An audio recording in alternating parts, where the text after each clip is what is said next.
And with that, we are live for the next episode of Puro Sabor 2021. Welcome, one and all.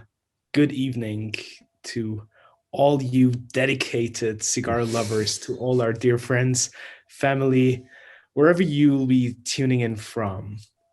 Asia, Europe, the Middle East, the United States. We're excited to have you all and grateful for a lovely turnout of people here at this wonderful episode. And we have two amazing and stellar guests joining us tonight. But before we get to them, let's say a big fat hello to our dear brother, Ride, over in Dubai.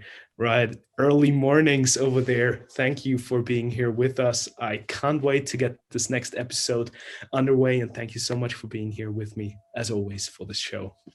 Likewise, sir. Thank you so much. Always a pleasure to be with you.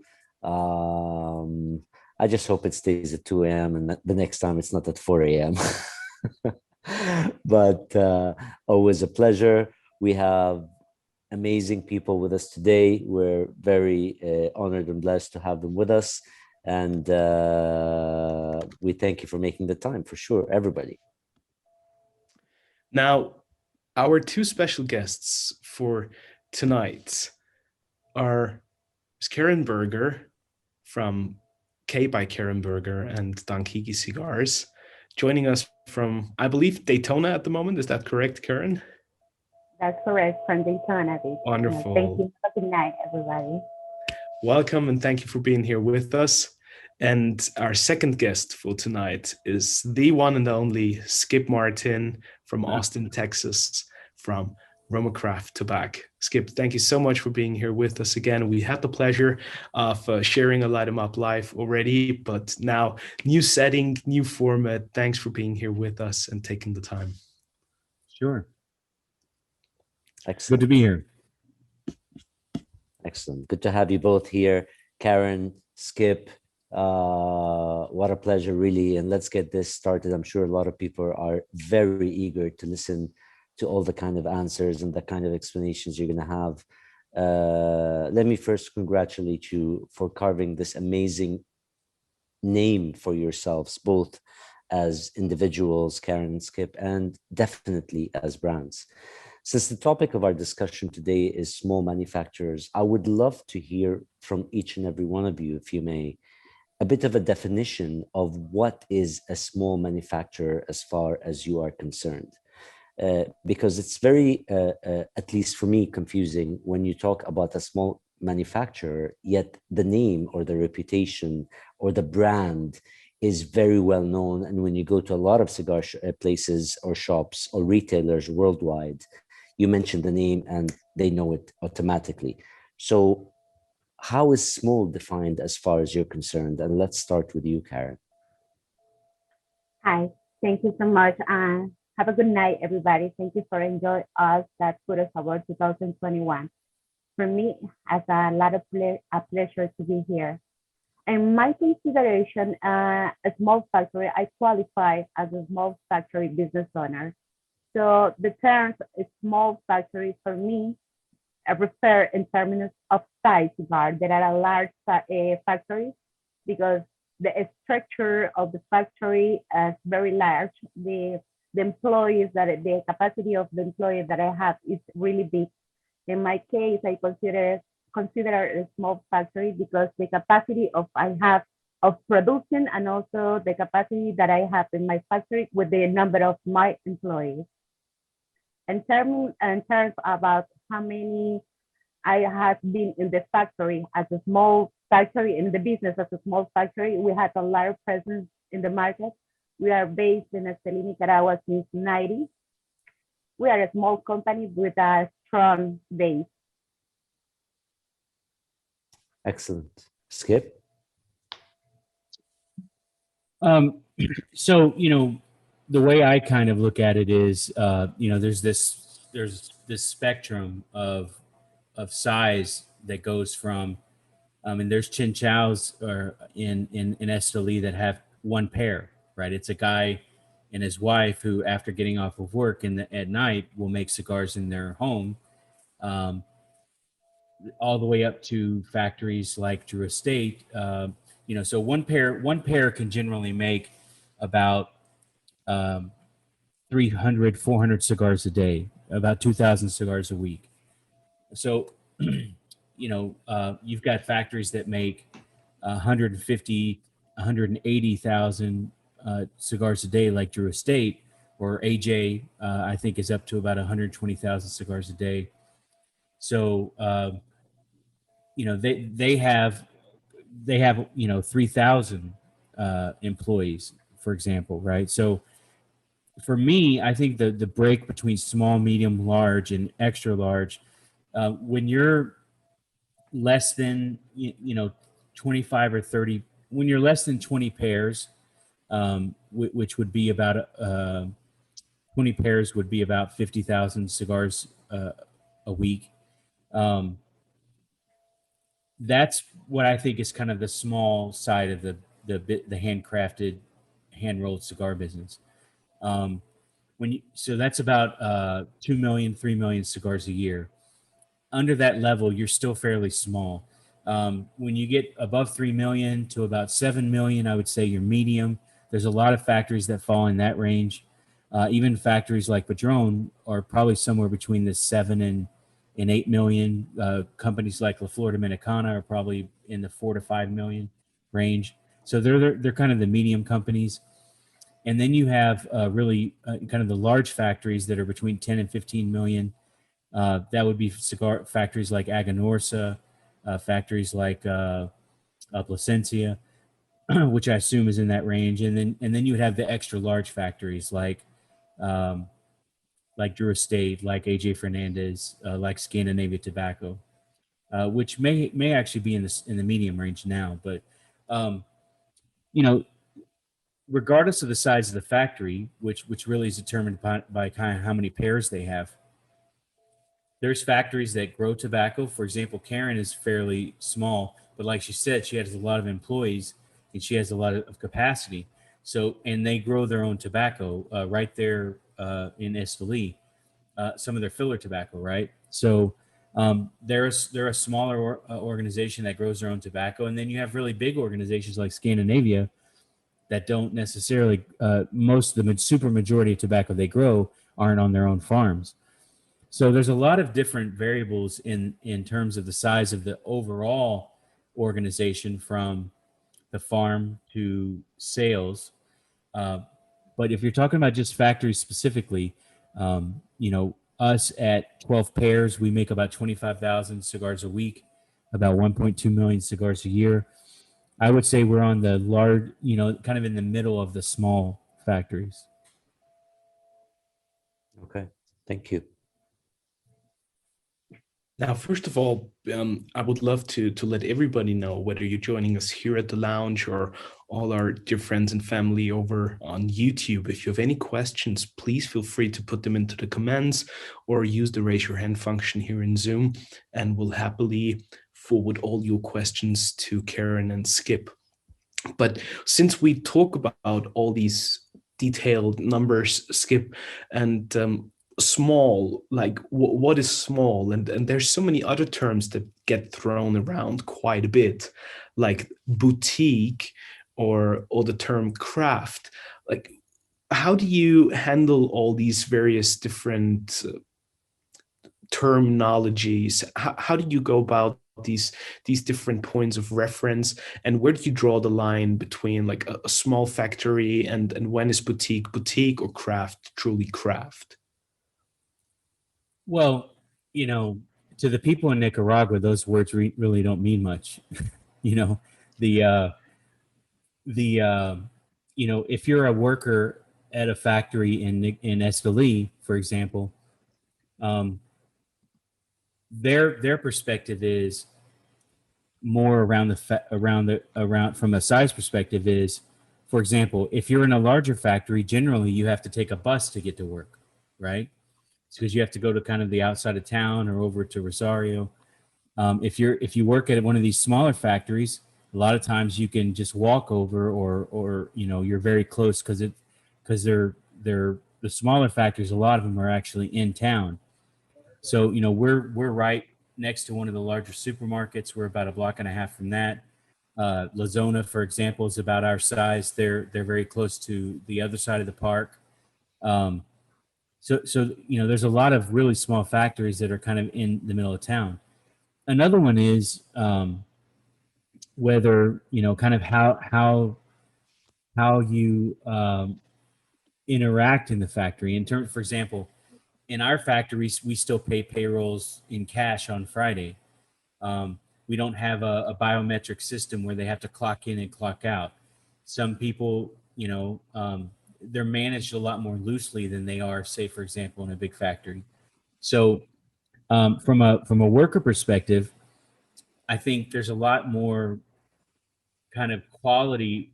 It depends on the worker. Some people like the structure of the larger factories.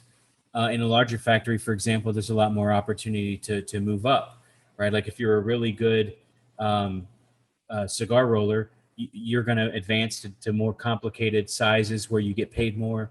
And but generally you kind of work on one size at a time, and then you move up to the next one, then you move up to the next one. Then maybe you become a supervisor or a quality person.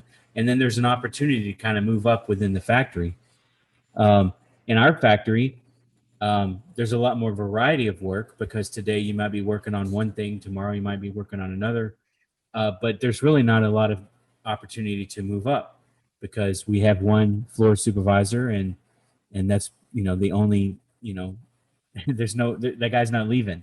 So there's really, you're never going to get promoted per se, but at the same time there's a lot more flexibility in our factory in terms of we have ladies that take their kids to school instead of just putting them on a bus or whatever. They take longer lunches for their kids to go to school in the afternoon, or they come in later, they stay a little bit later. Some ladies or some people need to kind of leave a little bit earlier, so they come in a little bit earlier. So each pair kind of starts when they want to start, and then they finish when they finish. So and the same thing for all of the other roles in the factory. In terms of the quality, there's advantages and disadvantages of being small, which we could get to kind of more in detail later. But most of those terms you mentioned are really related to how they're marketed. And for us, it's kind of let the product speak for itself. The marketing terms don't matter as much. Craft for us refers to the attention to detail that we put into the whole process. Kind of like comparing, for example, a craft beer manufacturer to, say, a big mass market manufacturer. There's a big difference between, say, your local brewery, microbrewery, and, say, Anheuser-Busch. In the United States, that's the case. If you go to Europe, for example, like in Germany, the quality of beer is pretty good across the board, but because of the requirements, the product are all very similar. In the United States, in the beer market, the things that are smaller generally are more kind of adventurous. They're more out there in terms of, you're not trying to sell 3 million of something. You only have to sell 150 or 200,000 of something. So that opens up a lot of, in terms of the quality of materials you can use. And it also opens up a lot in terms of, you don't have to try to appeal to millions of people. You can only appeal to a very small market. So in that sense, we're very similar to the beer industry in that what we focus on is making a very specific kind of cigar, which is really full-bodied, medium full to strong in terms of strength. And because we're small, we can use a lot of different kinds of tobaccos, because we don't have to use our own grown material, right? We don't have two farms and we don't have a farm in Jalapa and a farm in Esteli where we have to consume all that material. We can go out and pick and choose and buy the kind of material that we want. So we actually, for a very small factory, use a lot of different kinds of tobacco. So, and then in the market, we really focus on a very small segment of the cigar smokers. And even over in Europe, we focus on a very small segment of New World cigar smokers. And, that's kind of our approach. I think you just beautifully depicted some of these very important nuances and all these different shades of beautiful tobacco brown in those different worlds between the small, mid-size, and larger factories, as you would experience with large companies, no matter which industry you're in, or a small family-run enterprise. And it's really about not one being better than the other, but just different approaches and different ways of handling things. And that, I believe, is very important. And thanks for sharing that in such an insightful way. Yeah, that's an important point. I think that there are small cigar manufacturers that make really not so great cigars, and there's really large factories that make amazing cigars, right? So, this idea that just because you're smaller makes you better isn't necessarily true. There's definitely some advantages of being small. For example, when I go buy a U.S. Connecticut broadleaf, that's one of our core lines, and I can go buy a very specific priming, a very specific texture, ferment it exactly the way I want, and 4,000 or 5,000 pounds is enough for me to make enough cigars for a whole year. Whereas through a state that makes 180,000 cigars a year, the Liga Privada is a perfectly good cigar, but there's a very small amount of cigar that they can make of that type, and so they buy whole fields of broadleaf. And then because they make that Liga Privada, they have the material where they also have to make undercrown. They also have to make papa fritas. They also have to make, the really low priming stuff they put into acid, right? So it's, if you looked at it like they go buy the whole cow, they can make steaks, and they're fully capable of making really high-end prime steaks, but they also have to make hamburgers and hot dogs and sausage and, right? And leather shoes, and they have to use the whole cow, right? We just go out and buy the very specific kind of material that we need, and we're lucky that we're able to do that because it's very competitive to do that. I mean, obviously my partner Esteban has been in this business for since the 90s, and so he has a lot of relationships.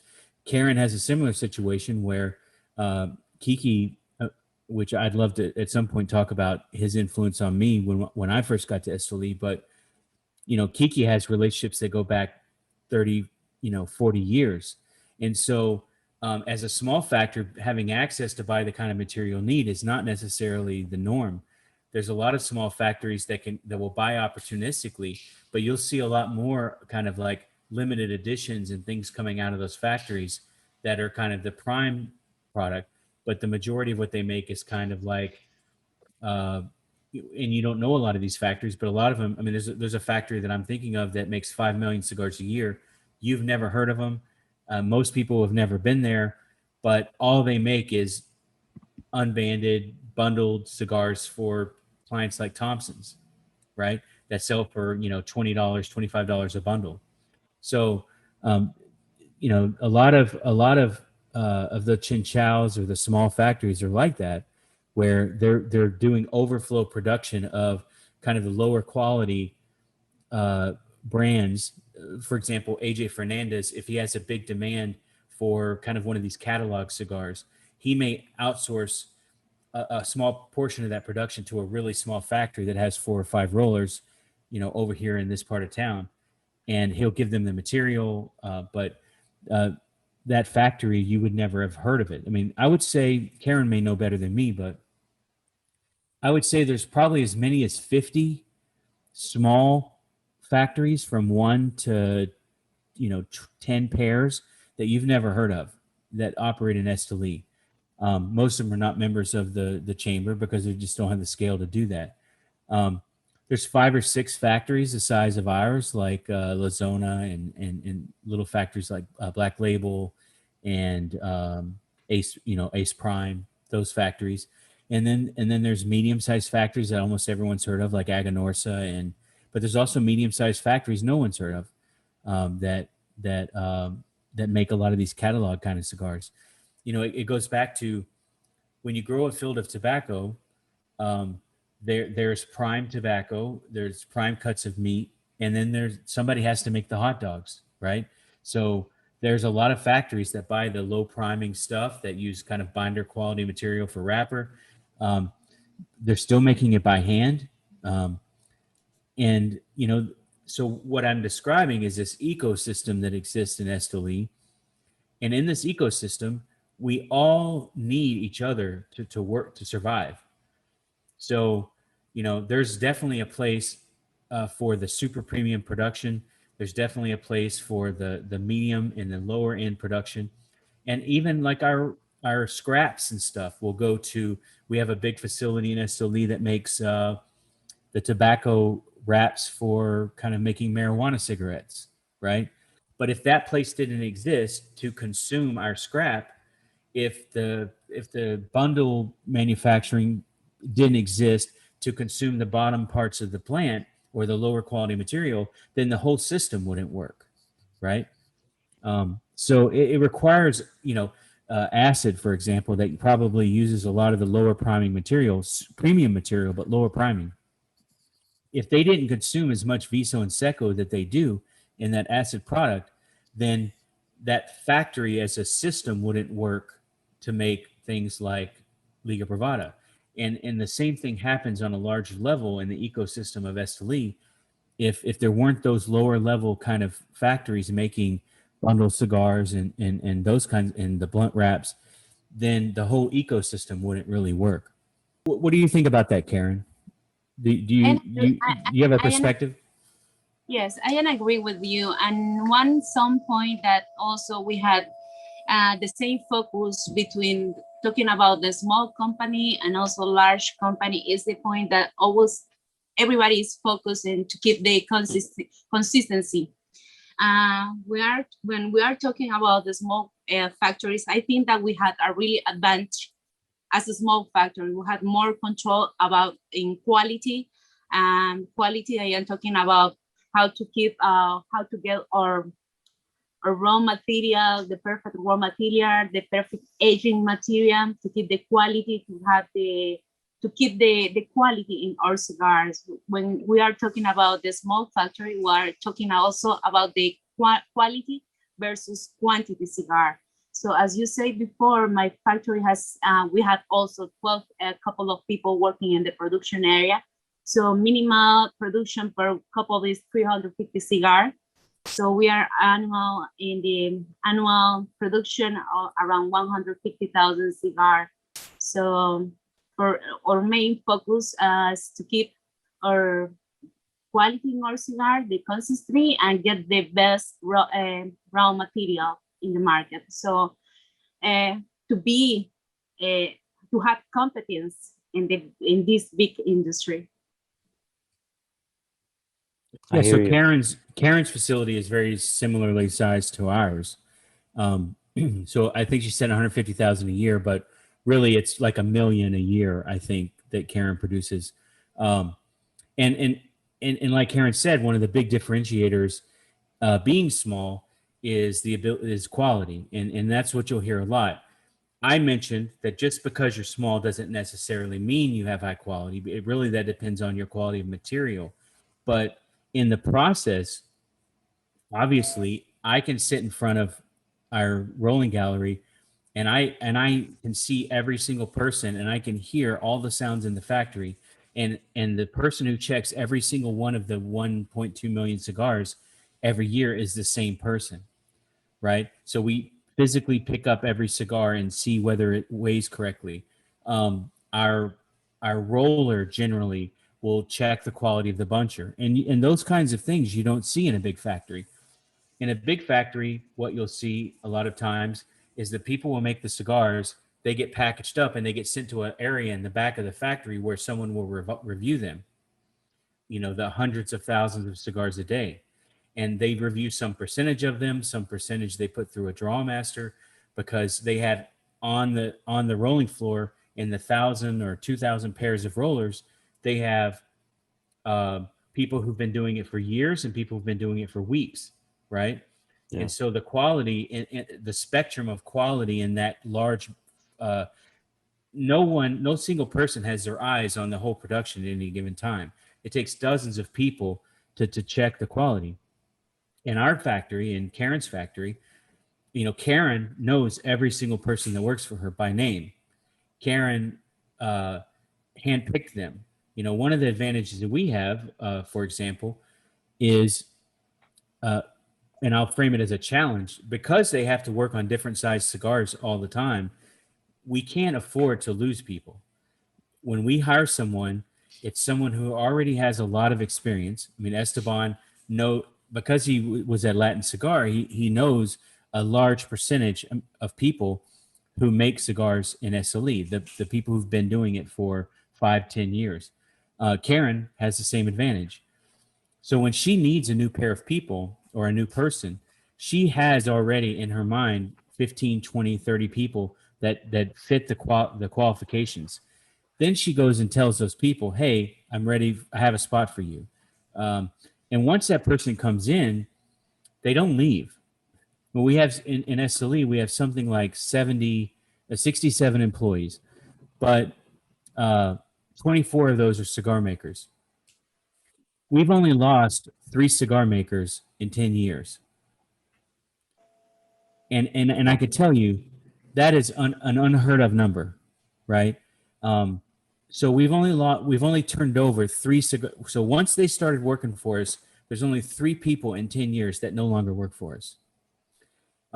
When you go into packaging, there's a few more, maybe 5 or 6 people we've had turned over. When you go to the deveining, the despadillo, there's maybe a few people, and we've, maybe when you talk about the people that move around inventory, raw material, the kind of the strong guys, we've lost a few of those guys because the alcohol. Esteban always says, always hire religious guys and ugly women, because the ugly women have no social life and the religious guys aren't borrachos. So we are very good. Once we hire someone, once we select someone, they stay there for a long time. And because of that, they understand our system. There's a small group of people that really have to fit into our organizational culture, into our system. And they understand in detail what our blends are, what kind of tobaccos we use, why we use them, how we do the break, where we put the break, all the little details. And also they understand our position in the market. So if they see a cigar that has a soft spot, it never even makes it to the top of the table. They just set it aside before we put a wrapper on it, and we just make a new one, because they're that invested into the quality. And so like Karen said, in a small factory, you can manage that. In a factory with 3,000 people, it's a lot more complicated. A lot of impressive data there, and a lot of impressive numbers as far as your teams are concerned. And obviously, managing a business like a family, it has a lot of advantages. But it almost feels to me as if small, if I may, is a choice. Is it? I mean, everything with life grows. So, for example, when I was last time at LFD's factory, they had just completed their latest expansion plan, and they hit the 5 million production. And Liro and Tony were saying, that's it. No matter what we get, we have no plans whatsoever. We want to keep that size by choice. And I'm like, but why? And their answer was one word: quality. And so my question to you is size, the small size by choice? And naturally, the second question that goes in parallel to this, is it feasible? I mean, Karen, I've had long conversations with Kiki about this, so I'm sure you have the same opinion. Yes. I mean, what's your thought on that?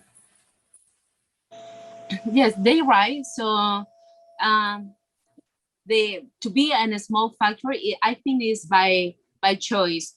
So even all that, so we are focusing, as I said before, in quality. So we had as you said before, Skip, so the relationship that we have with our employees, not many factories have it, so we treat our employees as a family. And as a family, is a growing together, that our focus is growing together as a small step that we have, a small step that we are growing together.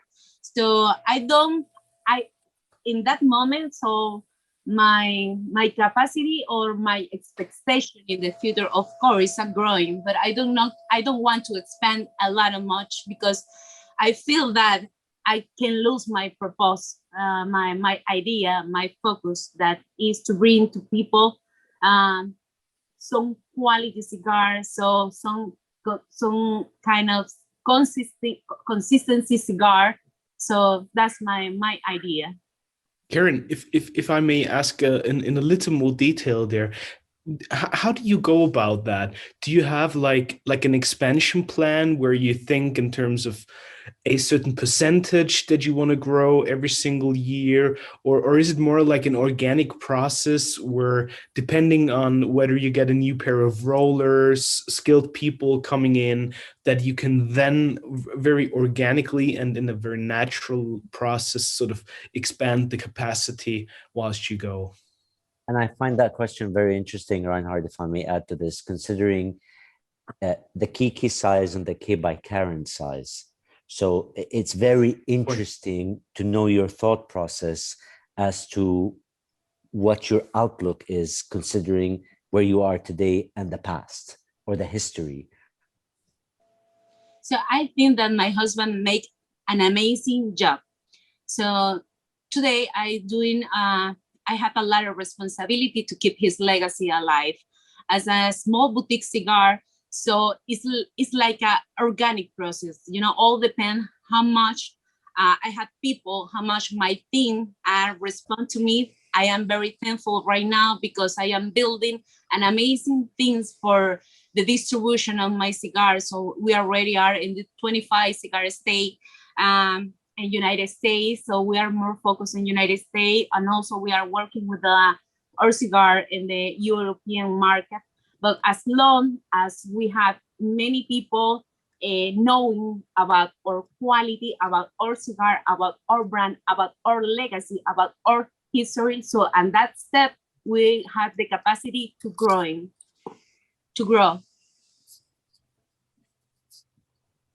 Okay.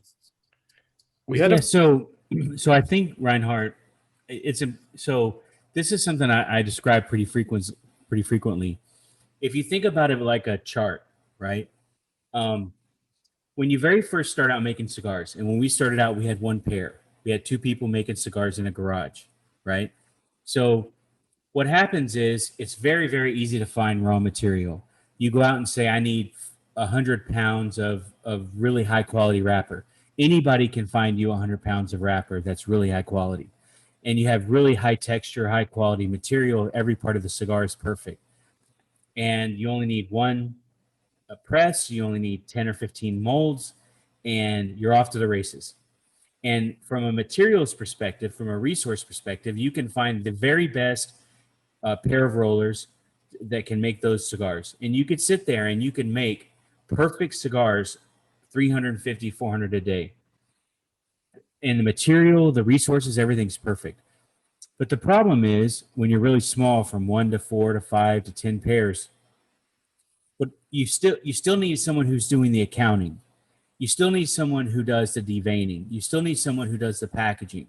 And so you have these diseconomies of scale that happen at the really small level, where the administrative kind of aspect, the support role aspect in the factory is not fully utilized. So you have this machine that can produce, from a accounting perspective or from a support perspective, you have this support capacity that can handle, 3,000, 4,000, 5,000 cigars a day, but you're only producing 400 cigars a day. So you're really inefficient.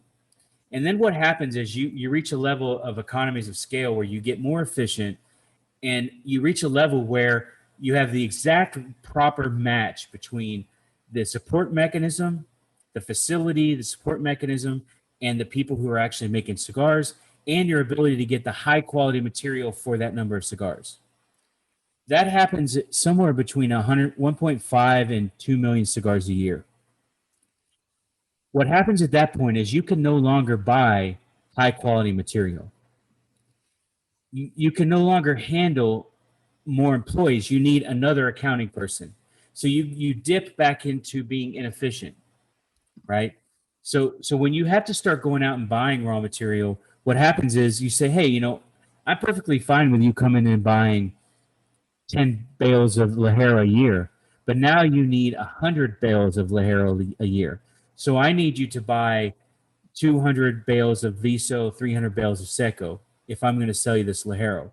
Because otherwise, all these kind of larger organizations that buy tobacco from me, if only thing I can sell them is the Viso and Seco, and I'm selling you all the heavy texture tobacco, then what happens is they go find another source. And I have no one to buy the lower priming tobacco. So what happens is once someone reaches 2.5, 3 million cigars a year, especially from a filler perspective, they start growing their own fillers. And when you start growing your own fillers, what happens is you end up having a lot of really high quality material, but you also have a lot of material that you don't use because you only make super premium cigars. So then you start adding people in the rolling gallery, to new people who've never rolled cigars before, to make catalog cigars, to consume that material that you couldn't otherwise use in your super premium product. So you go down in the economies of scale, you get inefficient, and then you start trying to become more efficient. So you start making break-even cigars just to consume the material. But then because you have more people, you need more space. So now you need a new building. Now you need more accounting people. Now you need more ladies in Desperillo. Now you need a larger secadero. Now you need more ladies in packaging, even if it's just cellophane, right? And so what happens is you go through these valleys in these and you work to improve efficiency. And that's why you see factories settling in at certain points, because when you get to 3 million and you can no longer buy tobacco efficiently, you settle at that point. When you decide to get bigger, you got to get to 5 to 7 million to be efficient. And if you decide to go past 7 million, you've got to get to 10, 15 million to become efficient, right? You got to start buying farms. You got to start building industrial sized factories. And then you have so many cigars that now it's affecting what you need on the US side. Now you need more salespeople. Now you have to advertise to reach a broader market. Now you have to sell more in Europe. Now you have to, you see what I'm saying? So what happens is, that's why you see these factories, once they reach 1.5, 2 million, 3 million, 2.5 million, that's one point where you see them sticking there. And then you see them sticking at 5 million, then you see them sticking at 10 million. And then after they get past 10 million, you know, they're off to the races. They're producing everything under the sun. They have their own farms. They've got, you know, hundreds of salespeople, and they're about to get purchased by a huge cigar, you know, conglomerate, usually a machine cigar company. Like if you look at the history of Oliva, yeah, in Esteli, they reached that 1-2 million, right? And then when they started going to, and they started out making like just bundled cigars, like the Florida Oliva product. Mm-hmm. And then they started growing their own farms, and they had this super premium wrapper and filler. So they started making things like their super premium product. And then when they got a little bit bigger, they started making even more of the other product. So eventually they get to a point where they're like, okay, we're gonna get just bigger and bigger until Jay Cortez buys us, right? And then what happens is when Jay Cortez comes in, that's like taking Anheuser-Busch buying a small craft beer maker. Now you have billions of dollars of resources to put into this super premium aspect of your portfolio. And what happens is they start making the factory beautiful, and they start buying the best materials, and because they have this machine made business that can consume all the other parts of the cow, right? Now they're no longer buying Nicaraguan tobacco from a pre-industry company like Olivas. Now they're making their own Seco and Viso that goes into their machine made product to make it, you know, because Nicaragua tobacco is the best in the world. So now they're making their machine product better, and they're able to focus the resources and the efficiency in on the super premium side. So this idea that in most businesses, the bigger you get, the more efficient you get, that's not true in tobacco because of the limited aspect of the resources. So, I remember when I very first came to Esteli in 2010, 2011, Henry, Kiki, took me out to his farm because we were looking for Arapiraca wrapper, and they had some that we wanted to look at. And Karen can tell you, he has a house that he was building there by his farm. It was kind of halfway done. It had kind of stopped when he had gotten sick. And he was telling me, don't make the mistake of getting too big, because once you get too big, you can't stop growing. You have to get bigger. You either settle at this level and figure out how to create a model both in the US and here that's efficient and profitable, or you have to try to be Scandinavia Tobacco. There's no middle ground. You have to stop at these way stations of efficiency, and once you step out of that way station to get bigger, you have to go all the way to the next one. If you stop in the middle, you die, because what happens is you start becoming inefficient in one of these troughs of efficiency, and you start losing money. And unless you get to the next trough, you don't make it. And so what happens is you get inefficient, you start losing money, you start losing market share, and then all of a sudden you just disappear. And that happens to a lot of cigar companies that don't understand these dynamics. Skip, just a quick question from one of our viewers over on YouTube. John asks, as with many small companies in the US, could multiple of these small companies together outsource some of their back office operations to gain better economies of scale and to avoid those bows and those inefficiencies that you were talking about? I mean, you could, but I mean, I can give you an analogy, right? The problem is that there's a lot of Cubans in this business, right? So the working together aspect is a little bit more complicated. I'll give you an example. There's a neighborhood in Esteli, and Karen can tell you this. She knows very well this neighborhood. It's called Riviera. They call it Little Hialeah. So it's over there, kind of on the road that goes by the Uno that goes out to AJ's factory. And all the fancy guys live out there. I don't live out there because I'm not, that fancy. But there's an entry gate, and they have a security shack there.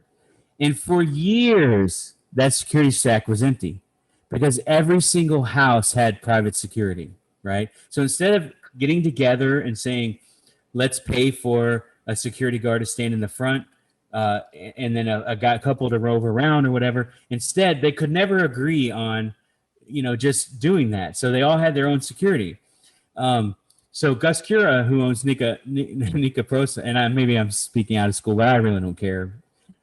So Gus Cura put a gate in on the side so that he could go straight from his facility into the office. And he kind of asked around, and the story goes, he asked around, hey, I'm going to put in an automatic gate. You guys want to all pitch in? We could do this. Nobody pitched in. These millionaires, none of them pitched in. So he put the gate in, and then all of a sudden, once these guys saw the gate there, they're like, hey, we want to come in through the side gate. So he started selling the clickers for like $500 or $600 a piece to recoup his money. So I guess it's theoretically possible that people could work together, but a lot of the small factories, like, for example, a good example would be cardboard boxes. Karen, I don't know if you've had challenges with cardboard boxes. So you make all the cigars, and then you have to ship them to the United States or to Europe. So you need cardboard boxes, and you would think that this would be an easy thing to source. But there's really one company in Nicaragua in the free zone called Astro Carton that makes these boxes. And you have to order a huge amount in order for it to be efficient. So a lot of us small factories have gotten together, and we've said, hey, let's order a bunch of these. We all have to kind of agree on the size that we want. Let's order a bunch of them. But then this guy over here wants his name on them. This guy over here wants a different size. This guy over here. So it's hard to get everyone to agree. I mean, part of the reason, people with capital would go into any other business other than tobacco if they were smart. So most of the people that are in our business are in the business because they want to do things the way that they want to do it, me included. So theoretically that's possible, but in practice it's not very possible. I mean, what would you say? What would you say, Karen? Yes, that's true. So to have all the possibility to have the production, to have all the raw material that we need is sometimes a little very difficult as a small company. So you're right. You are right in that point, Skip. We had a question from Rich Lai, who's here with us at the lounge. Rich, fire away. Skip and Karen, it's great to see you well. It's a great conversation, and I had a question, but it kind of led me to another question, and it's I guess a business question for your companies, is that in staying the size that you are and have been, over time, it just kind of goes that you would eke out as much efficiencies as you can, and your profits would diminish over time just because costs would go up. That's kind of my understanding in layman terms. But what would cause you to consider moving up to the next level? Or would you just keep on eking it out at the current level I mean, that you're at? So I'll speak for myself. It's like I said, we make really, really good money where we're at. I mean, as a percentage of revenue, we probably make probably double what Drew Estate makes, for example. But we're a very small organization, so we do really well. We make a good living for ourselves. We're able to take care of our employees. Everybody here in Austin has health insurance. Everybody here in Austin makes more than $65,000 a year. Down in the factory, I would say we probably make 20 or 30% more than the average factory pays. We would do full healthcare. We do private healthcare outside of the system, the national system. We do educational reimbursement. We do all kinds of quality of life things at the factory level. If we decided to get bigger, we would become more efficient until we reached that, $5, $6, $7 million mark, million cigar a year mark. And the fact is that we just don't want to get to that. We just don't want to make the move to that next level. So we're staying at this kind of a waypoint that we're at. In terms of over time, the costs are going up. And so what's happened is, I'll give you a point of reference, Mr. Lai, Chairman Lai. When I first started coming to SLE in 2010, 2011, Karen, as I remember, SLE Ligero was about $4.25 a pound. And you need about, if SLE Ligero is one component in a blend, you need about 1 pound per thousand. So you need 4 pounds per thousand. So, or 40 pounds per thousand. So you need 10 pounds to make 1,000 cigars. So that component alone has gone from 425 to somewhere around 950, 925 a pound, right? So if you're growing it, it still costs you $2 a pound. If you're buying it, it costs you more than double, right? So our cigars, our Cro-Magnon Cranium, for example, one of our most popular cigars, has gone from somewhere around $7.50 to about $10 a cigar because of that component. So even at $10.50, we're still $3, $4, $5 cheaper than, say, a Liga Privada number 9 at that level. So for a small company, because we're very efficient, we can pass a lot. There's a lot more value in our cigars. So a Toro, U.S. Connecticut broadleaf Toro that has heavy tobacco, like a La Liga Bravada, we're $3-4 cheaper than a Liga Bravada. So there's a lot of room for us to increase price when costs go up without having kind of the I guess the reduction in demand. So so I think for us, we handle the cost increases just by doing price increases. But we also still are able to find more efficiencies. I'll give you an example. When we ship cigars from the factory to the United States, we put a heavy plastic band around the cartons with a clasp that secures them. This is also for custom security, but it's also for continuity of the package. We used to have to buy that at Uline, ship it to Nicaragua, pay the taxes and everything. And that used to cost us about $6 a carton. But because our boxes are only 21 by 16 by 17, we found that Nica Prosa that used very large boxes, they use the same material when they shipped between Ecuador and Nicaragua. Instead of us buying that clasp and that material, we actually started using their waste. So when they cut their boxes open, they had this 60-inch long piece of this material. We only need something like 40 inches. So we were able to recycle their trash into being, for us, that saved us about $12,000 a year. So those kinds of things here and there, they add up. And so you're able to take the cigar business, Karen can tell you, is a business of pennies. So when you take a penny here and a half a penny here and 3 pennies there, when you're making $1 million of something, that's 20,000 here, 30,000 there. And so in that way, we're able to stay efficient without getting bigger. Thank you, Skip. Someone also asked, when's Wonderlust coming to the States? But I don't think it ever will.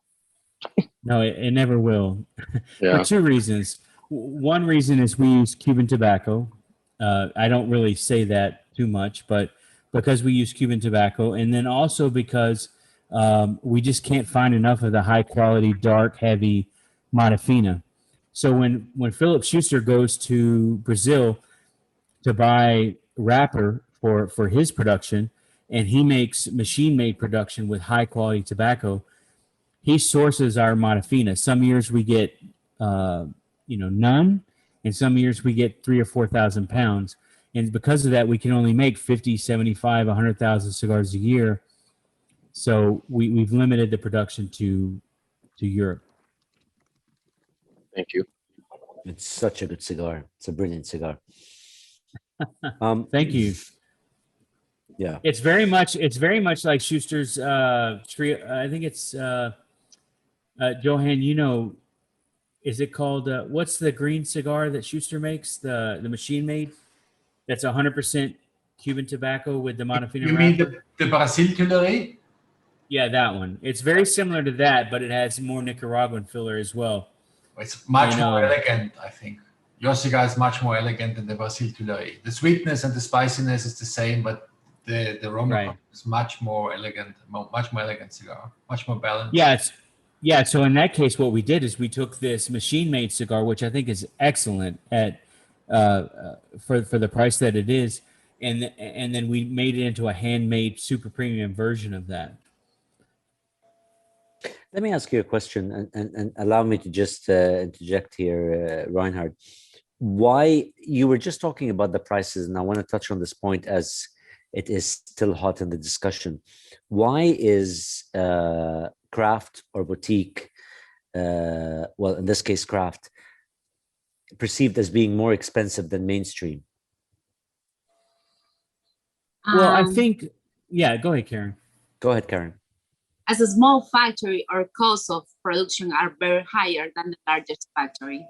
So it means that our cost is so even that we can try to keep or maintain the cost, even that to have some kind of profit. So our cost of production is very higher than the largest company. So was one of the point that why the price of big cigars sometimes is a little more expensive than the premium cigars. Does that in a way negate the point of efficiency that Skip was touching upon? That's part of that. Yes. So here's what you have to understand. If you took a graphic of a 6-inch cigar, right? Mm-hmm. And you said what percentage of so let's say this 6-inch cigar cost $12, or let's say it costs $15 in Germany, for example. Okay. So immediately 1/3 of the cigar. Well, I don't know who the audience is. Let's say the audience is U.S., right? So let's say you have this $15 cigar. We'll use a Liga Bravada number 9, for example, just so that we're picking on jurisdiction. Jonathan's a friend of mine, and I know Jonathan wouldn't be in business if it wasn't for Kiki. So it's a great example. So let's say you take this $15 cigar. Number one, in the United States, 1/2 of that $15 is 100% for the retailer. In Germany, for example, 1/3 of that is for the retailer, and 1/3 of it is for the distributor. But let's say the U.S., $7.50 of that $15 is the retailer. So you take that off the table. So now you have half of the cigar left. Of that other half, you have it breaks up into basically 3 parts. 1/3 of it is the factory. 1/3 of it is the producer, and 1/3 of it is the United States government, right? So you take the $7.50, you take $2.50 of it, or now we're down to $7.50. You're down to let's say 5 for easy math. Let's say of this $7.50, 1/3 of it is logistics, the government, taxes on income, taxes on excise tax, and all of that. Mm-hmm. By the way, the retailer is paying a large percent of taxes on their side. But so when you get down to actually what it costs when it lands in Miami, you're talking of this $15 cigar, you're really talking about $2.50, right? So if the producer of that cigar is doing a lot of advertising in Cigar Aficionado and Cigar Journal, and they have 10 sales reps out on the road, staying in hotels and all that, that's where their portion of the money is going to. But of this $2.50 of it being landed, let's just assume every cigar costs somewhere between $1.50 and $2 to make. So let's call it $3 for a cigar to be made, right? Let's just assume 1/3 of that is just, it really costs, I'm gonna be honest, it costs about $1.50 to make every cigar in the world. It doesn't matter what cigar it is. About 50 cents of that $1.50 is a wrapper. Something like Matafina, maybe it's 80 cents. Something like Ecuador, Connecticut, maybe it's 35 cents, but it costs about 50 cents. The filler, which let's say you have 3 or 4 fillers, they cost about 50 cents. So the tobacco is about 2/3 of the cost of making a cigar. The other third is the labor. So you have the people who take the desperillo, the secadero, the moledero. You have all the labor of that. You have the labor of the packaging. You have the labor of the buncher and the roller. The buncher and the roller are only making about 25 or 30 cents of that, 30, 40 cents of that cigar. So to your question, it's really about, when you're talking about material, it doesn't change much. but the material costs a lot more relative, 2 to 1 more than the labor, right? So when you start changing the material cost, it affects the overall cost of the cigar a lot more than changing the labor cost. If it was up to me, and I'm notoriously more progressive than most of my peers, but if it was up to me, I would pay double for labor, and it would only add 50 to 75 cents to the overall cost of the cigar at the register. Yep. But that's just me. But if I started paying double what everyone else pays, I would be ostracized. There would be no way I could buy tobacco, because the people that are making millions and millions of cigars a year wouldn't be able to make as much money, I guess is the best way of saying it. So I'm probably edging into areas of that are making people uncomfortable. But at the end of the day, the point of it is that, to Karen's point, that the material and the labor and the kind of the slim margins at the factory level are a very small percentage of the overall cost of the cigar. When you start trying to get to get bigger, when you start increasing the cost on the marketing side, it affects the overall cost of the cigar a lot more than the cost on the material side, if that makes any sense. Right. Makes a lot of sense. So if Karen wanted to put an ad into Cigar Aficionado, or if Karen wanted to add a salesperson to handle California, or if Karen wanted to even buy a economy class ticket to go to Europe to travel around to a few stores, that's going to affect the cost of the cigar a lot more than the material or labor cost at her factory. It's a very interesting point. And Ray, our dear friend who is just by the fireplace in the freezing cold UK outdoor scene, had a great question regarding aging. Ray, do you want to fire away? Yeah, thank you. It's a great show again, Reinhard. It's really, really appreciative again. And that's a fascinating mustache, by the way. Magnificent.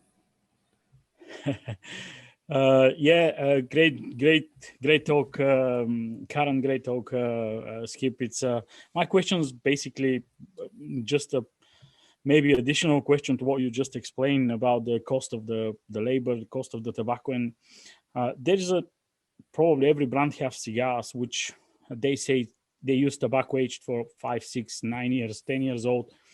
Why that cigars cost way more, and what's basically the percentage cost of the aging the tobacco?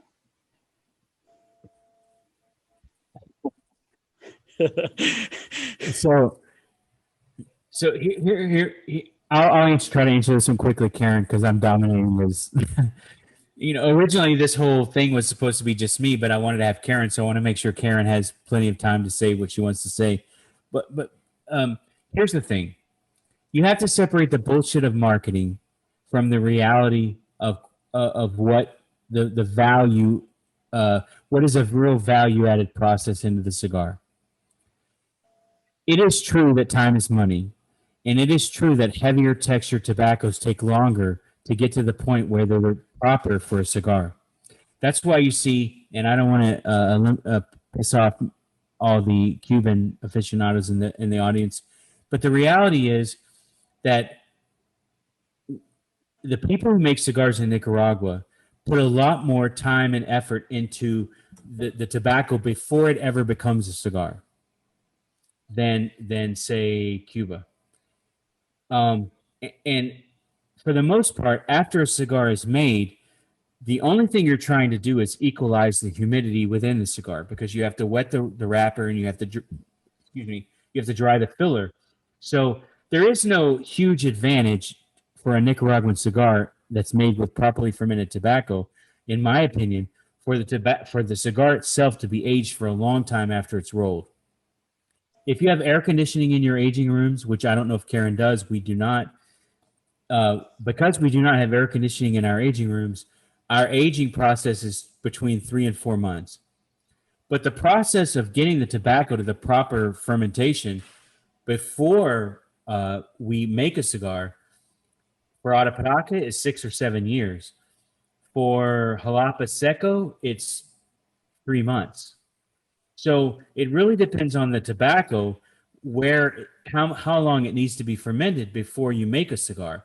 But if you make cigars only with properly fermented tobacco, how long it ages after it's rolled is dependent on the humidity and the process you engage in to take the humidity out of the cigar.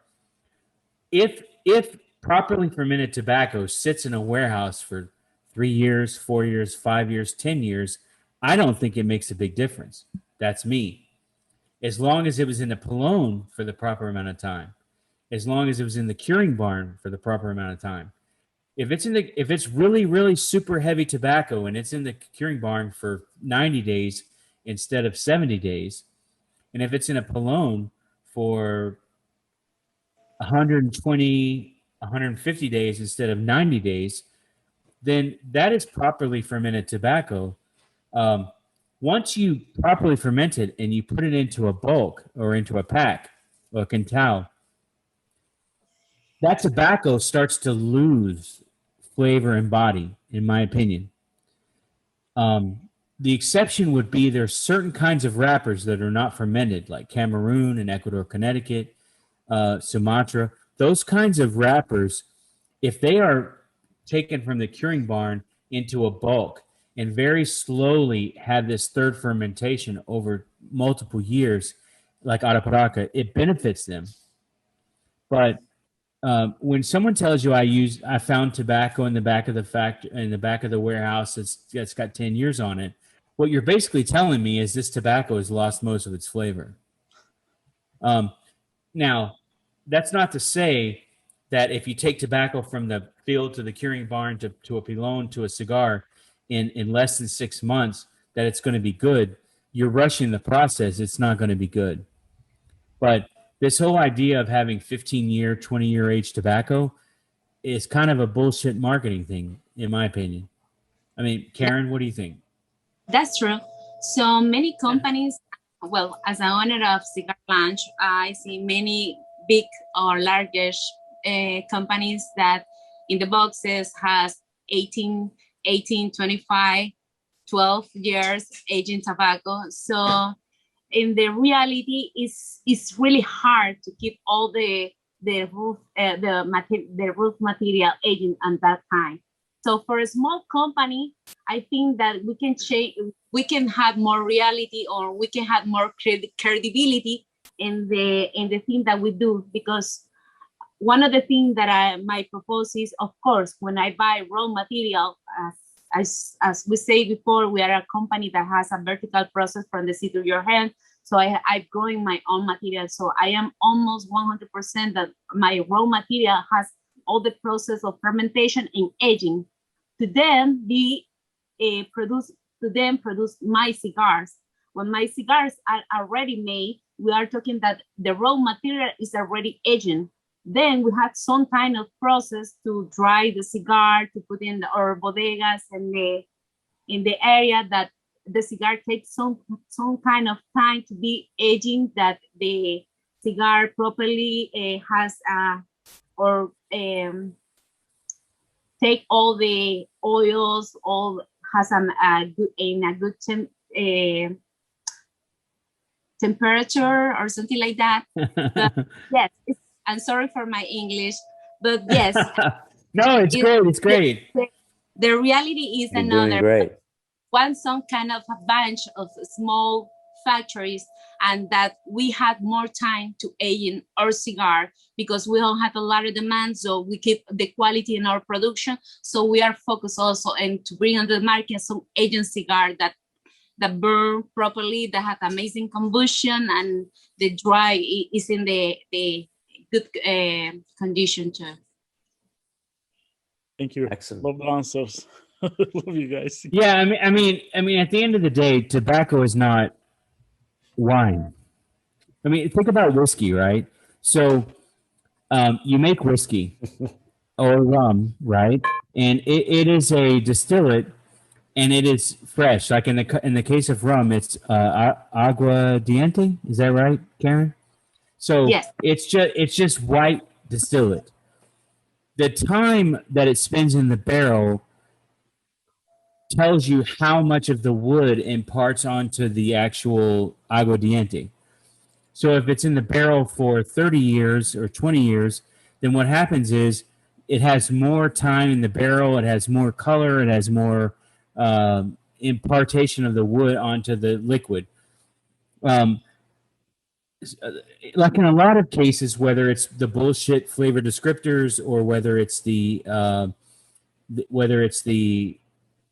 just the marketing aspect, what happens is people, think time equals quality, time equals flavor.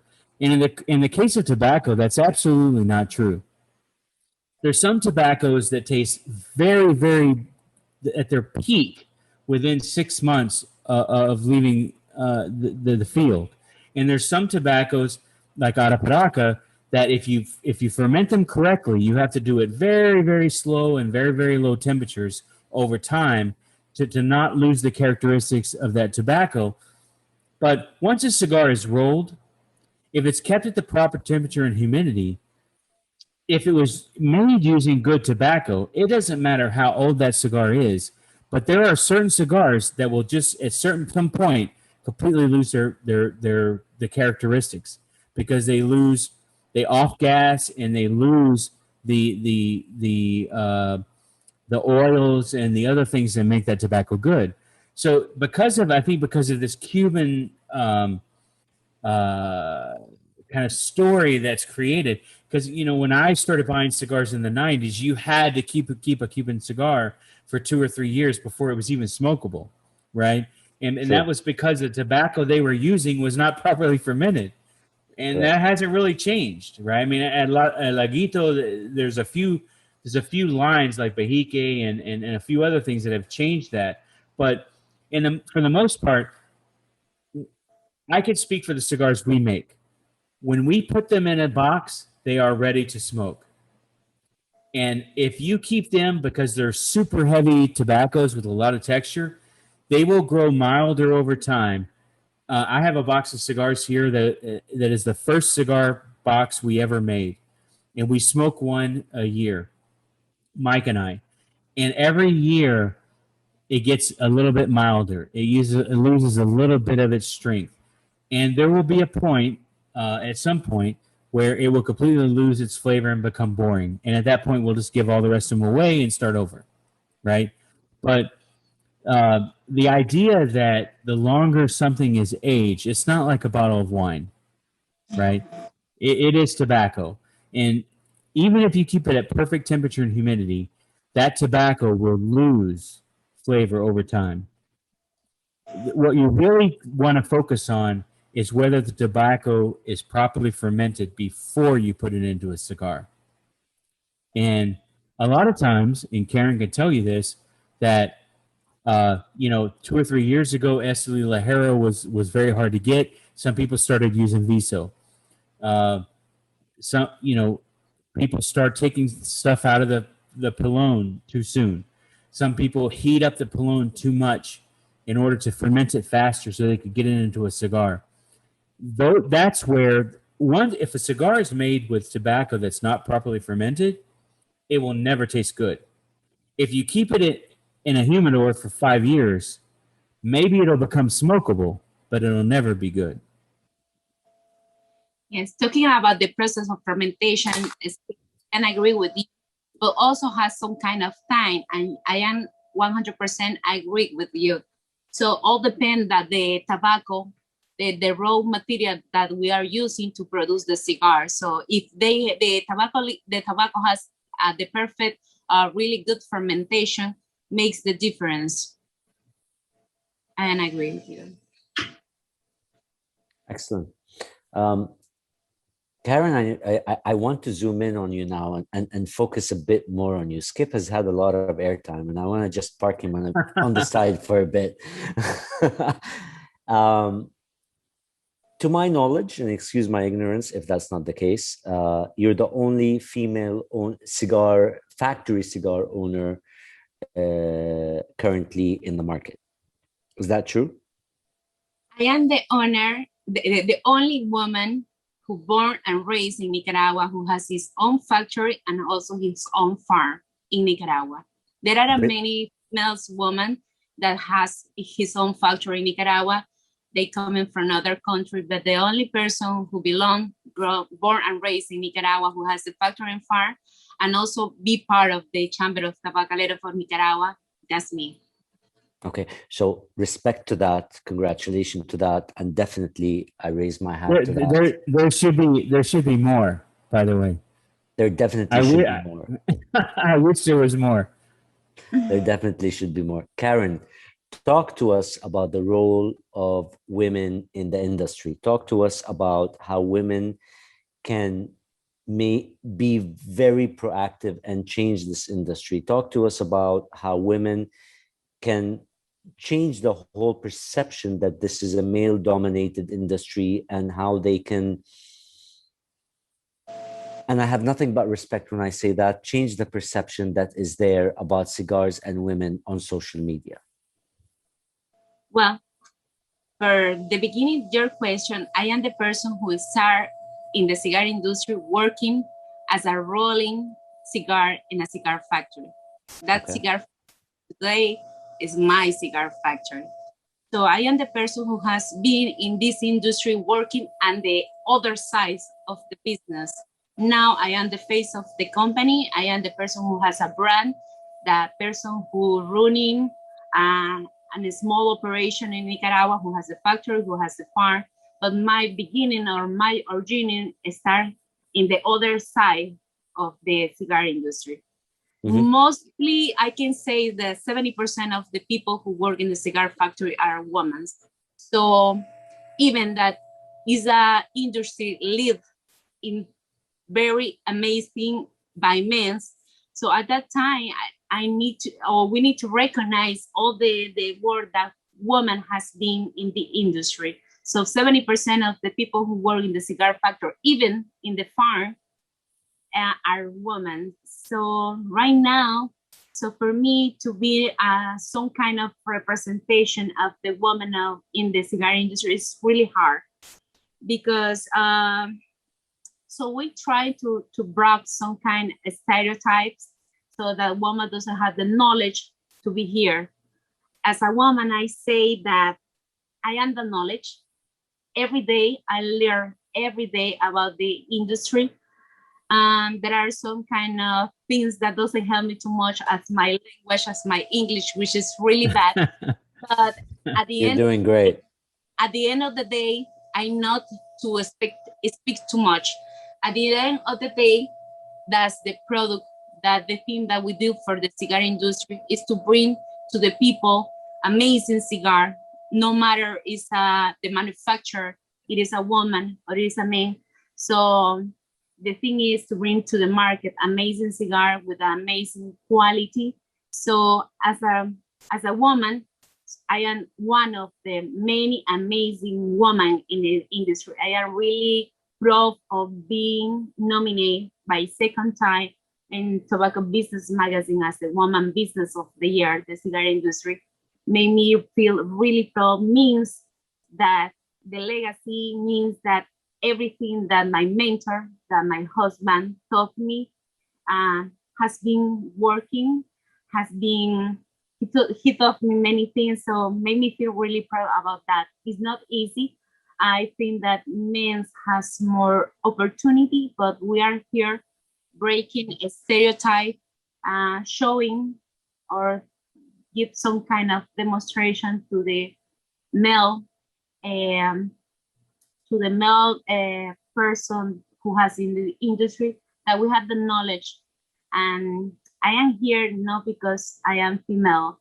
I am here because I have a legacy, because I am working really hard to represent the name of my husband and also my name. So I combine all the things together as a woman in the cigar industry. How do you split your time between Miami and Esteli? Well, United States opened the door for me to growing in the cigar business. But I don't change, never. Esteli was the city that I born.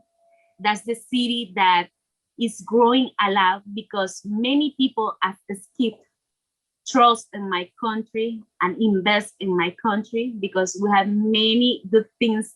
First, we had the amazing land, we had a volcanic soil. So give the opportunity to many people come to my country and invest in my country and believe in my country.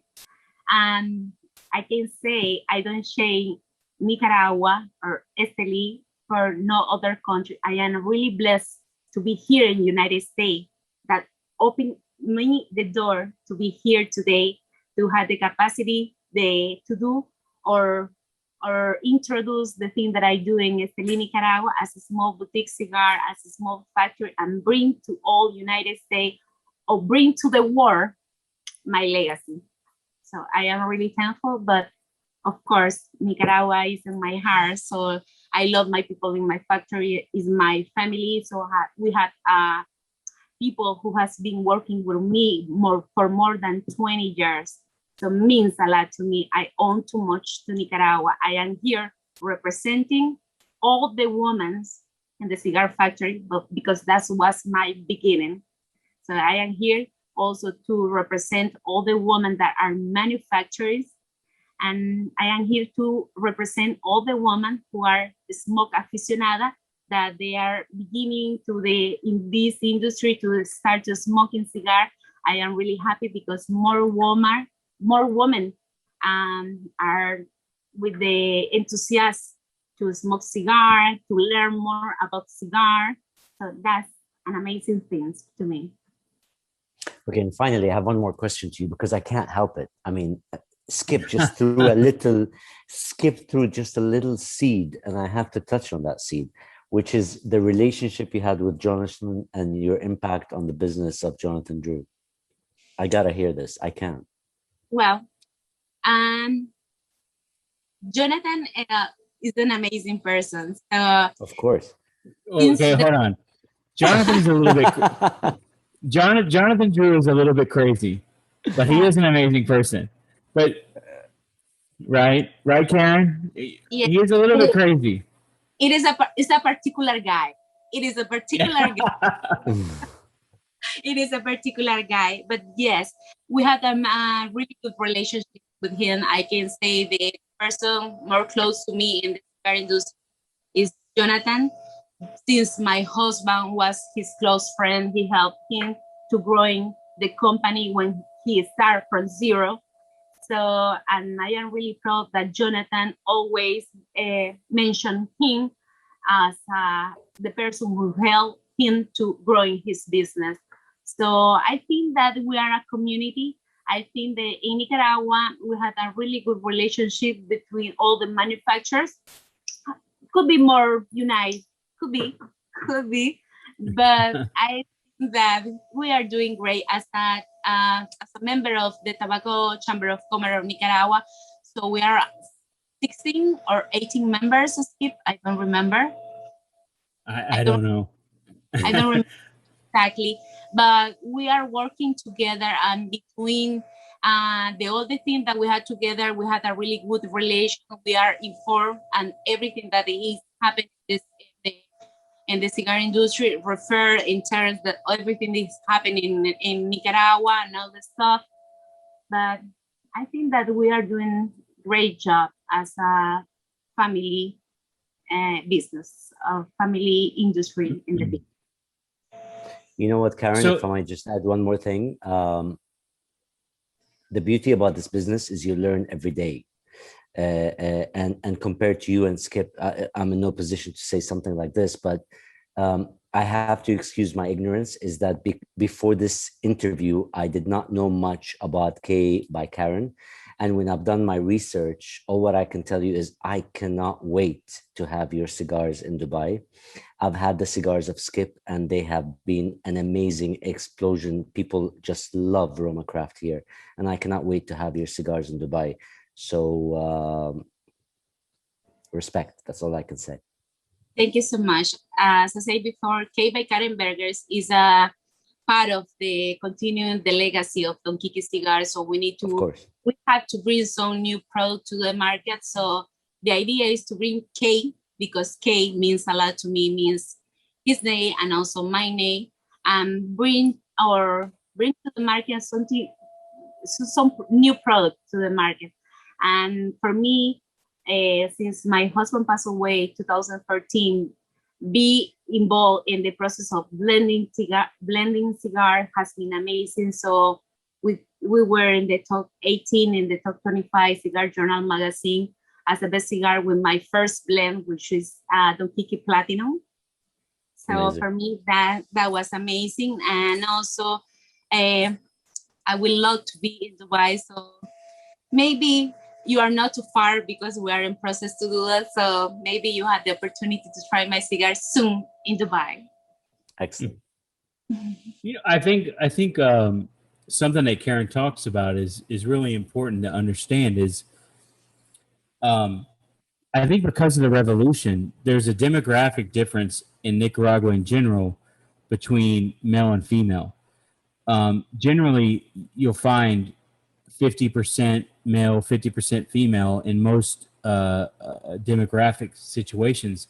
But in Nicaragua, and I don't know the official numbers, but I would say somewhere between 65 and 70% of the population of Esteli is female, because the males who could actually earn have left the country to earn, or they died in the revolution. So there's a demographic difference in Esteli opposed to most places.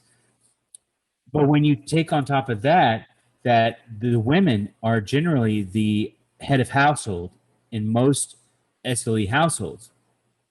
So whether it's a grandmother or the matriarch of the family, generally the women, especially for the 90% of the population, are the head of household in terms of earnings and in terms of managing the household.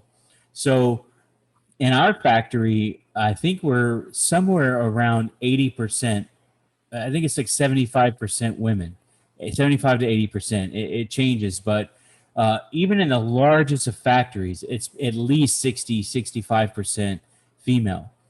And by the way, they call Esteli the Diamante de las Segovias. So part of that is because the most beautiful women in Nicaragua come from Esteli, but also because it is it is the fact that even in the revolution, there's a documentary called Las Sandinistas, and it's about the women who, even in the revolution, they had, you know, of course the men get most of the credit, they get whatever, but the women that led the revolution, the women who were responsible for putting strapping a gun on and going and winning the independence of the people of Nicaragua from the Somoza era, it was mostly women. So even in the revolution, it was more than 50% women that were fighting. And so today, what you find is the most capable, the most responsible, the most contributing people from a perspective of percentages in Esteli is women. So this is where part of the demographic, sociological, economic aspects of this kind of second, third world country come into these demographics. Is if it was not for the cigar industry, and we had a lot of discussions around this with politicians and with the embassy and the other places, is for the most part, Esteli is separate from the problems that exist in the country, in the sense that we are an entire community focused around the production of tobacco and the making of premium cigars. And for the most part, whether you're talking about the farms, whether you're talking about the people that plant or cultivate tobacco, whether you're talking about the people that make cigars, whether you're talking about the people that package and handle all the logistic requirements around cigars, you're talking about a livelihood that provides for this female head of household. You know, if a woman has a domestic abuse situation in SLE, she can separate herself from that situation because she can make a good living in the cigar industry. If a woman has a husband that leaves the country for one reason or another, she can make a living and provide for her family in the cigar industry. And so if you separate the owners, which is really kind of tied to capitalism and machismo and a lot of things that Karen, I'm sure, could talk about, what really is the most important aspect of this cigar industry in Nicaragua, particularly in my factory, I'm sure this is true in Karen's factory, is that we're able to provide a good living. An average cigar roller, at least in my factory, an average female cigar roller or a woman in desparillo or a woman in packaging makes 2 or 3 times the minimum wage, almost as much as a public sector teacher or public sector doctor, a public sector legal person. Making cigars in SLE is about as good as you can do in terms of making an upper middle class living. And the majority of those people doing that are women. And so it's super critical to the stability of our industry, but also to the economy of SLE, that the cigar industry thrive, because it provides so many other socioeconomic advantages to a woman who's working in the cigar industry, who's moved up over years in the cigar industry in SLE, is a completely different situation than a woman who is born in and lives in, say, Rivas, who depends on the tourism industry, or a woman who lives in, say, Bluefields, who depends on, say, fishing, right? SLE is a place where a woman can be born and can make a living, and if she devotes herself to all of the aspects of a cigar factory, whether it's the administradora, the people who do the payroll, the people who do the inventory, the people who handle the materials, other than lifting heavy stuff, the most important people in the factory are all female. That is just a fact. I think that's true whether it's small or whether it's a large factory.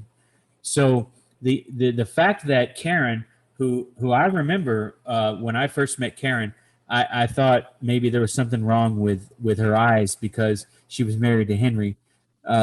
So I asked Kiki, I said, is there something wrong with her eyes? Does she not know, what you look like? But the fact that Karen has come from being, Karen went to school with Arlen, my partner. The fact that someone who can go from just a lower middle class, average kind of family to getting a good education and can gain the experience in the factory, and then also go from actually touching the tobacco to managing the supply chain to actually now managing the retail operation and the sales and marketing aspect in the United States. That kind of mobility within the class system for a female in SLE is as good as it is anywhere in the world, in my opinion. In my case, if it was up to me, the majority of people who are responsible for anything significant in my factory would be female, because they're just more dependable. They're smarter. They did better in school. They focused. And they also have responsibilities. And because they have responsibilities, they're very dedicated to the work. And so, SLE is so much different than a lot of parts of Central America. And, having 7 sisters, having 3 daughters, I like the aspect of working around, and in a lot of cases, answering to the women in the factory. Honestly, Skip, thank you so much for that. Respect to that, and we couldn't agree more with you on this. This has been a mind-blowing session, and I think we can go on for another couple of hours. But before Reinhard wraps up, I want to take one more question that is a woman to a woman, and I think it's long overdue. So Valerie, the floor is yours. Hi, sorry. Karen, a lot of your cigars receive some very, very high scores. So clearly you have a lot of respect in the industry. And we've heard in previous episodes about how the male cigar blender approaches making a cigar. Do you think your process is different? Are there different aspects of what you look for in blending a cigar? Or would you say the process is pretty much the same, whether it's male or female? I can say that it's pretty much the same, because we are talking, when we are doing some blend, we are not thinking in a female or male market. So we are thinking in that everybody has almost the same palate. So as we are choosing different food, or you are choosing a different kind of wine. So for me, when I try to create some blend, so my idea is to create some blend for every kind of the market, even the female or male market. At the time they make the blends, so my focus is to create something different, to the other blend that I have in my portfolio, and to bring something better, something new, or something with better quality, or something different than the thing that I have in the market. Thank you. Now, I couldn't agree more with what Ryan said, and what an incredible session it's been indeed. So many incredibly interesting insights, some very detailed numbers and nuances that Karen and Skip shared with us here, and I can only thank both of you from heart for everything that you have presented us with and all our viewers with. And of course, to all those people, to our family and friends out there, thank you for taking the time and joining us as always. If you haven't, please make sure to go to the official website of this year's virtual Puro Sabor Festival, and that is lightemupworld.com/Puro Sabor 2021, and stay tuned for all our upcoming content, all the upcoming episodes. And as you very well know, we have amazing giveaways for our dedicated fans to the festivals. So there's 2 tickets to the next Puro Sabor in Nicarágua, as well as boxes of cigars that are comprised of all the members' cigars. They are waiting for you. So make sure to stay tuned, and please come and join us yet again. We've covered the intricate details of small-sized manufacturing, but indeed, I think we all realized, and we knew it anyways, that it's truly the big factories at heart that we're talking about here. And it's all those important parts of an entire ecosystem that make the premium cigar world what it is. And Karen, Skip, again, thank you from heart for sharing those wonderful insights with us. And Rod, my dear brother over in Dubai, thanks for everything that you brought to the table today, and thanks for your dedication, my friend. Pleasure, with pleasure, with pleasure. Karen, Skip, final words, all up to you. I'm glad Karen could join me. I think that there's, I think that there's more small production factories that, I'd like to see. What we're working towards is seeing more of these small guys coming into the support of the chamber, because, Puro Sabor is very important in the sense that it brings people to Nicaragua, economic activity, But the day-to-day activity of the chamber is really around the making sure as an industry that we are communicating with the government of Nicaragua, making sure that our free zone and 382 kind of processes are running smoothly, making sure that the big supply chain aspects are addressed, whether it's cellophane or cardboard boxes, making sure that the import and export process is working the way that it's supposed to, whether it's through times of political kind of unrest or whether it's times of prosperity. Us working together as a group is super important because the livelihood of 50,000, 60,000 people in this very small part of a very poor country depends on us working together and making sure that this industry, whether it's political challenges in Europe or political challenges from Washington, D.C., that we're able to function as a group to keep this industry thriving. For me, the fulfillment that I get when I hate getting off the plane. I hate the 3-hour drive to Esteli, which I'm sure Karen can attest to. But once I enter Esteli, once I drive past the hospital and I am amongst my people, my focus 100% is making sure that their day-to-day lives are better than they would be otherwise. That people have jobs, that people have health care, that people have education, that their kids are not working in tobacco unless they want to in the future, and that they don't have to leave the country to make a good living. They don't have to leave the country to have a good education. They don't have to leave the country to have good health care. And tobacco is a medium. I love cigars. I love, on this side, I love smoking cigars. But for me, once I get past that line on the highway, on the Pan American, and I enter the country, for me, it's about making the lives of the people that are in that city better, whether we hire 20 or 30 or 80 or 3,000, like some of the big manufacturers. The focus of the chamber is around making the entire industry work so that the economy of Esteli functions so that the people of Esteli have better lives. And so for me personally, that's what my focus is. And I know that the same is true for Kiki, the same is true for Karen, and for all the other small manufacturers that work every day in Esteli.